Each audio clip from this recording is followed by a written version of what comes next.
and we'll have a tour of the campus and let you know a little bit before we have our lobster bake. As I said, thank you very much for coming. What we are doing here is an experiment.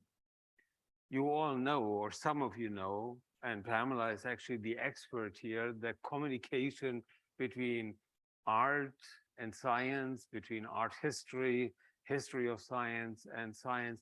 This is a topic, and you can see here a lot of people talk about. This is branches from the same tree. We stole this from the National Academy of Sciences, and they have a report on that. And Albert Einstein said these wonderful words. I believe, Harald, that he said it in German, but I'm not 100% sure because it was in 1937. Wonderful words that all these aspirations are directed toward ennobling man's life, lifting it from the sphere of mere physical existence. Prior to this, we are already doing this in the lab, and leading to individual toward freedom. And in that spirit, we'd like to start this program. You can see here, on the one hand, we have Bruegel. That's what we understand. This is art. On the other hand, Bragg knows what this is, and the scientists in the room. This is a single cell analysis. This is basically not the most advanced, but one of the advanced tools we use at the moment. And you can imagine this takes a while before you understand what's going on here. Perhaps you can have a choice what you want to have on your wall, but they're both interesting. We also know that other institutions are having the same aspirations.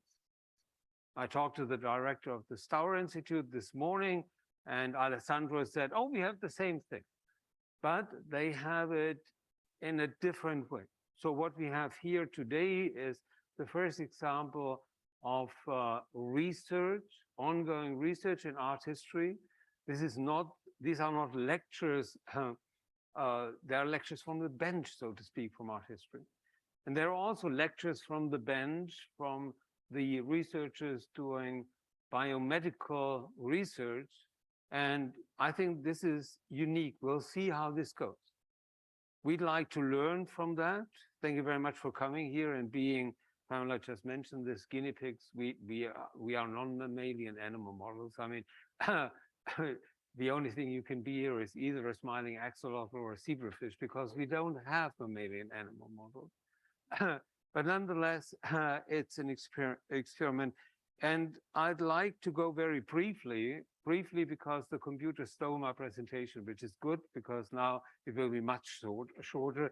The slides will be terrible. And if I could move that here. So this is a beautiful example of imaging the world. And this is what we are interested in. This is actually one of the new microscopes Bragg and his crew are building. So you can see here imaging the world both in science and in art. That's what we are interested in. How? And this is about methods, methodology. This is about visual. How do we image the world? And where is the intersection of art, humanities, and science? And we want to do this at MDI Biological. So this is a starting point. It's a small but very focused starting point. And I'll give you not the examples because I'm interested in different areas here and I give lectures on that, but I'll start with a fish. You all know this fish. I mean, this is Paul Klee. Der Goldfish is one of the famous paintings of Klee. He has painted lots of fish. Do you know why? Not really. I mean, was he interested in the biology of fish? I can tell you why, because it's very clear. He wrote about it himself. This is because he saw and was visiting in 1905. I'm sorry about the quality of the slides because I had to repair all this and it's not even repaired. This is the first marine biology station ever, 1871 in Naples. The building still looks like this. It's right on the beach when you go to Naples. It's a big building. It's still research. It was founded by German. I won't go into the story, but this is Paul Klee. And he traveled to Italy in 1905, and he had a friend with him, and his name was Hermann Haller. You won't believe that. I mean, it's really, he went to Naples, and Hermann Haller is a sculptor. There's still a museum, Hermann Haller Museum in Zurich these days. So he's a friend of Paul Klee, and they traveled together, and he went to see this famous aquarium. So this was the exposure, and the aquarium was famous. I mean, the German emperor came to visit it. All the royalty from Europe, when they came to Naples, this was one of the focal points he went to, because this was the only place where you could actually see what it looks like underwater. And this institute built it, and then Paul Klee, you can see this here afterwards, fish and aquarium and more fish, because this was the highlight of his trip and influenced him. So that's one example of art and science. And some of you may think, oh, great, I'll put a graduate student on that project, whether this is all true, and they can work on that. I actually have a medical student working on this project. The same institute has a library, and in the library, Hans von Marais has painted the frescoes for a research lab. So these are researchers. They look like fishermen from Capri, and most likely they are, but this is the combined effort. Prayag, this is actually you and your students trying to figure out how this all works here. And here you can see the library. There are, this is what it looks today. We will actually travel there next year to meet our colleagues there and have a symposium together. So 2 levels already with marine biology. And I gave a lecture here 2 weeks ago as an amateur. I'm very proud. Actually, I'm a little bit arrogant. You know, when I say I'm an amateur art historian, I take the word from the 18th century, you know, where amateurs were the real connoisseurs. So, but nonetheless, as an amateur, I talked about Bruegel, and this painting is science.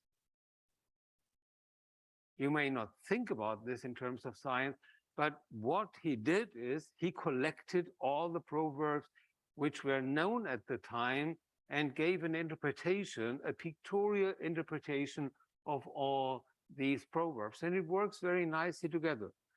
A lot of people are standing in front of this. What you may know, but perhaps not, is that Erasmus of Rotterdam was very proud that he published his Adagia 6 times between 1505 and 1536. And at the end, there were 4,000 proverbs with all the explanations. And he was more proud of that than of the New Testament he translated during the same time.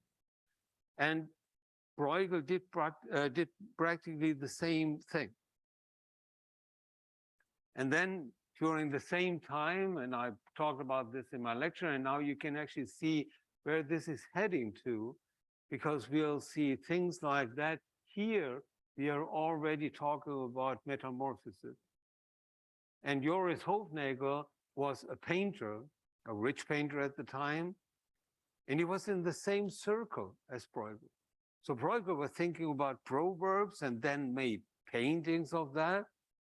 And Hofnagel was actually not looking through the microscope, because it was about 20 years before that.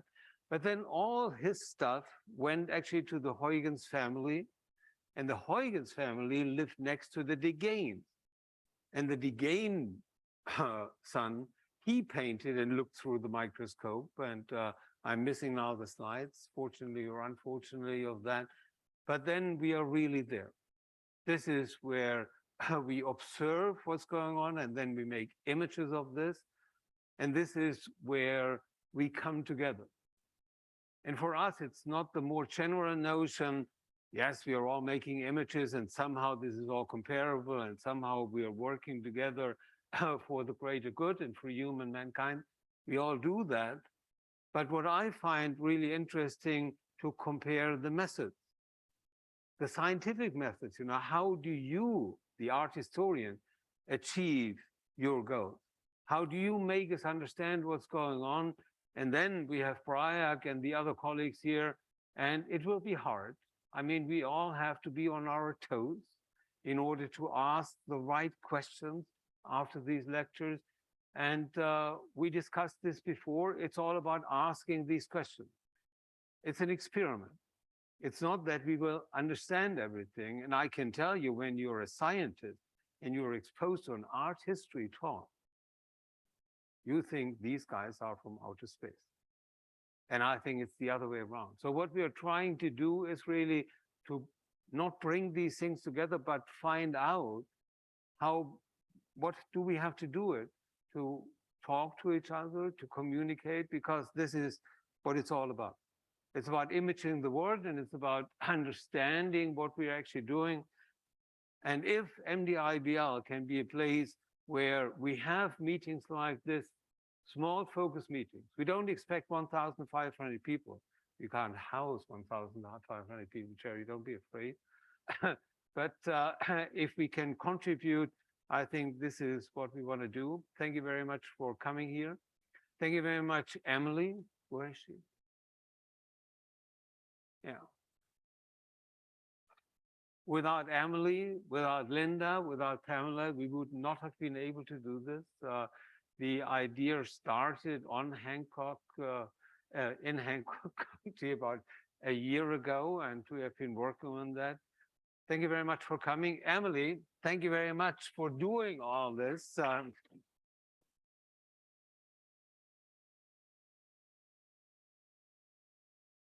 Okay, and with that, I'll hand over to Linda, and Linda, it's all yours.